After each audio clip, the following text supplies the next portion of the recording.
દેવાયત પંડિતની આગમવાણી છે કે કળિયુગમાં કુંવારી કન્યા પણ ગર્ભવતી બનશે એવું કંઈક સુરતમાં થયું છે। લિંબાયતમાં એક 16 વર્ષની વિદ્યાર્થીની તેના 17 વર્ષના બોયફ્રેન્ડ સાથે ફિઝિકલ થાય છે અને ત્યારબાદ ગર્ભ રહી જાય છે। પોતે ગર્ભવતી બને છે। 5 માસ પછી એને ખબર પડે છે કે હું ગર્ભવતી છું અને ત્યારબાદ તેઓ એમના બધાના મગજ કેવા કે યુટ્યુબ ઉપરથી અબોર્શન કરતા શીખે છે, ગર્ભપાત કરતા શીખે છે અને એ 16 વર્ષની જે વિદ્યાર્થીની છે એ જાતે જ પોતે ગર્ભપાત એટલે કે અબોર્શન કરે છે અને આ બધી જ્યારે બાબત બહાર આવે ને ત્યારે આખું સુરત હચમચી ઉઠે છે। એનું કારણ એ છે કે મેં થોડા દિવસ પહેલા જ કીધું હતું કે આ 16-17 વર્ષના જે યુવાનો છે, યુવતીઓ છે, એમાં આવી ભાવનાઓ સતત ને સતત વધતી જાય છે, ક્યુરિયોસિટી વધતી જાય છે।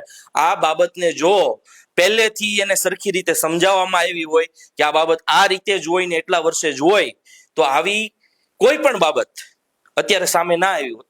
પણ એટલા માટે છે કે આ બાબતને આપણે એટલી રૂઢિગત કરી નાખી છે કે આપણે એમને સમજાવવા માંગતા જ નથી કે આ વસ્તુ શું છે। એના કારણે આવી પરિસ્થિતિઓ ઊભી થઈ છે। મારી બસ એક જ પ્રાર્થના છે કે તમારા જે બાળકો છે એને આ બાબતે થોડું ઘણું નોલેજ તમારે આપવું જોઈએ જેથી કરીને આવી કોઈ પણ પરિસ્થિતિની અંદર એ સપડાય નહીં। અને એ 17-17, 16-16 વર્ષના જે યુવા યુવતીઓ છે અને મને જોતા હોય તો એમને પણ એક સંદેશ છે, ભાઈ આ આપણી ઉંમર નથી, થોડુંક સાવધાન રહેવું, સતર્ક રહેવું અને આ ફિઝિકલ રિલેશન વાળી બાબતથી જ્યાં સુધી પુખ્ત વયના ના થઈ જાવ ત્યાં સુધી કાયદાકીય રીતે કહું છું દૂર રહેવું, નકર સલવાઈ જશો ને તો આખી લાઈફ બરબાદ થઈ જશે।